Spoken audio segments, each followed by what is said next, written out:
lost in night, in the wood, shadows fight. Arms take gold, can't take flight. Power's gone, nothing's right. Cauldron cold, no more fire. Potions fail, dreams expire. Spirits whisper, call me liar. In the dark, lost desire. Purchase cry, echo loud. Through the fog, through the shroud. Mystic force, once so proud, now just whispers in the crowd.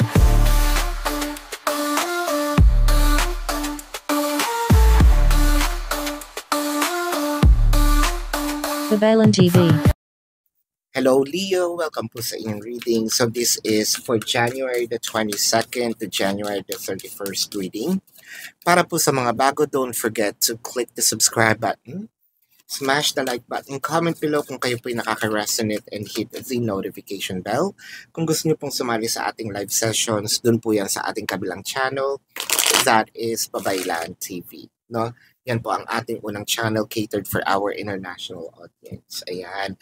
Gusto ko pong ipaalam sa inyo no, nandun po, nag-release na rin tayo ng January the 22nd to January the 31st reading po doon sa kabilang channel. So kung ibang reading yun, so kung hindi kayo nakaka-resonate dito, baka na doon po ang inyong reading. I want you to know that this is a general reading. You may resonate with the entire reading, or you may resonate with some bits and pieces of the reading. Take what's only yours. Magsimula na tayo. Leo, patience, awareness, moving on. So parang nakikita na natin, no, there are writings on the wall. Meron ng mga signs. Mas pinapairal natin ang katigasan ng ating ulo. No?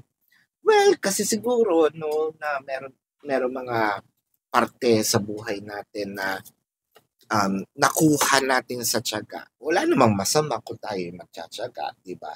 Pero kasi ang nakikita natin dito, so far, meron tayong gustong isiksik, ipilit, no, na mangyari. Either we're forcing it, sobra yung time na pag-aantay natin, siguro ang gustong sabihin dito ng cards or ng energy ng cards is more of marami pang pwedeng gawin kaysa nakatunganga at mag-antay. No? Hindi ko sinasabing na tumutunga kasi tamad ka. Kaya ka nga tumutunga nga kasi meron kang gustong mangyari. May inaantay ka. Iba yung pagtunga nga lang ng parang si Juan Tamad. Hindi yung ganon. Kaya naman niyang pitasin di ba? Yung kanyang bayabas pero hindi niya ginawa. Yung sa'yo, inaantay mo yung panahon para maisakatuparan. No? Kumbaga ready ka naman. No? You're geared up with things.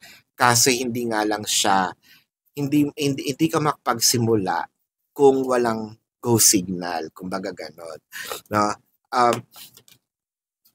Knight of Cups, and the Four of Wands. So siguro ang inaantay natin dito is to put the connection into another level of commitment. So medyo nababagalan tayo, no? Actually mabagal talaga siya. The Knight of Cups is mabagal, no? Na pag-usad. Although hindi naman siya katulad ng Knight of Pentacles, no? Na talagang barado, stagnant. Hindi. Umuusad siya kasi hindi siya nandun. Wala siya doon sa time frame na gusto natin. So, kumbaga, kung gusto mo sanang 5 minutes, no, maluto na ito dahil sa bagal, no, it will take 2 hours, no? Kung pwede lang, siguro sa ibang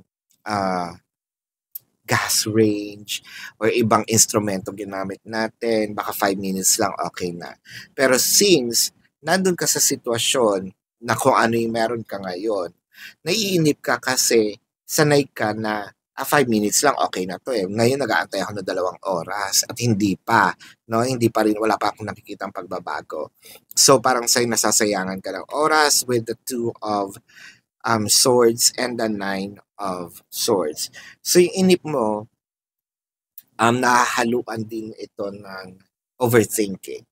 And yung overthinking, you're jumping into a rabbit hole na sinasabi mo, parang hindi na yata mangyayari. So, you're jumping into a rabbit hole of negativities, no? So, parang medyo bothered na rin tayo. Medyo hindi na rin siguro iniisip natin, parang hindi na nga mangyayari, no? Naapektuhan na ang tulog ko, naapektuhan na yung iisip ko, nag-apektuhan na yung yung gawain ko sa araw-araw, no? With the Emperor, the Three of Cups, and the Sun. So, ang nakikita natin dito, parang feeling ko ayaw din muna, no?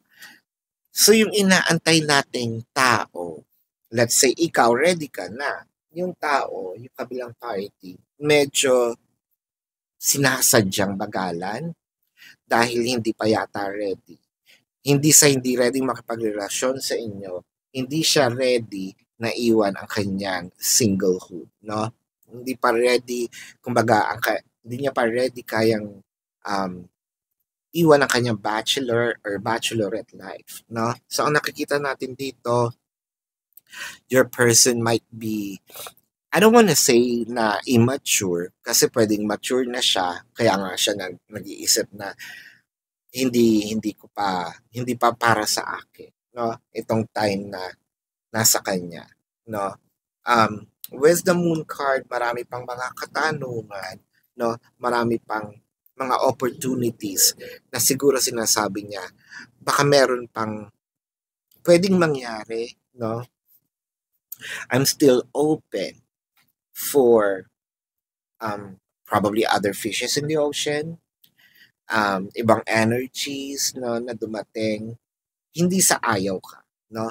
But I think that your person is very open-minded and again, open doon sa mga posibleng mangyari, open for changes. The Five of Wands. Five of Wands is clarified by the Temperance and the Two of Wands. So, ang nakikita natin dito, Leo, chances are, no, baka your person is also trying, no, na to talk to someone na, no? Let's say low-key exploring. Low-key, siguro may mga kinakausap nang hindi mo alam, meron na siyang kalandian. Although wala pa naman doon sa ganong klaseng relasyon na katulad na meron kayo, pero somehow medyo nag-e-explore na nga. Somehow sinisimulan na, somehow medyo parang hindi sarado ang pintuan, no, ng pagbabago sa kanya. With the Queen of Cups and the Ten of Swords. Kung kayo, paulit-ulit ganito ang sitwasyon mo, no, na palagi nag-aantay, I think it's the card clearly states na you need to move forward kasi you may not be on the same page. And I think that you're not even on the same boat at all, no?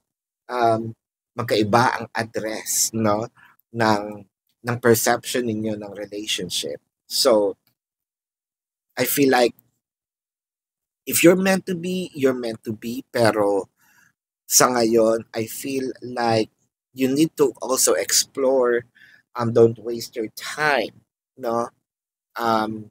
Waiting for a person who's strategically pinapagalan dahil siya mismo hindi pa ready, no? So that is your reading, Leo. Let's check the zodiac sign of your person. Pero tingnan natin dito, no? Bago natin gawin yan, I want you to know na you're very much welcome to join our live session sa kabilang channel. That is Babaylan TV. No? Kung hindi nyo po naaabutan, pwede naman kayo magtanong dito sa ating comment section as long as the question po is answerable by yes or no. Pero kung hindi kayo papatulugin ng yes or no na sagot lang, dumiretso na po kayo doon sa ating description box. Nandun po yung link ng aking website. click the link, you will be routed to my website. Makikita nyo po yung QR code, yung question form. Nandun po yung amount per question, the name, number, reference number for your, QR code for your reference. Ayan. I also created a 4 questions plus 1. Take advantage of it. And if you want to book a private reading, nandun din po siya sa ating description box. Tingnan na natin ang zodiac sign ng inyong person. I'm seeing Pisces, Scorpio, Sagittarius, Leo, Cancer, Aries. Did I just said Leo? Yes. Sagittarius also. Yes. Taurus also is here. So this is your reading. Love and light. Namaste. See you po sa susunod na readings. Goodbye. You want the best of my heart, you just gotta see the